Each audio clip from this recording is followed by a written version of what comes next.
பூஜைகள் எல்லாம் அனுஷ்டிக்கப்படுது. இப்போ முன்னாடிலாம் பார்த்தீங்கன்னா ஒரு 100 வருஷத்துக்கு முன்னாடி நவராத்திரி அன்னைக்கு குழு வைக்கிறது பிராமணர்களை மட்டும்தாங்க இருந்தாங்க.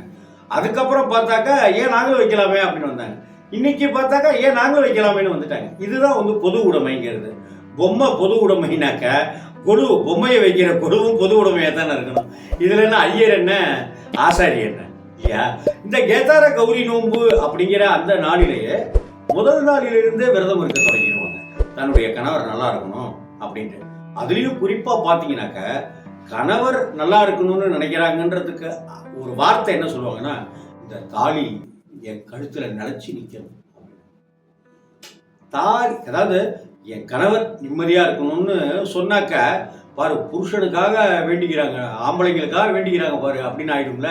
அதனால தாலியை ஒரு குறியீடாக பயன்படுத்த தொடங்கிட்டோம். இந்த தாலியை கழுத்தில் நிலைச்சு இருக்கணும்.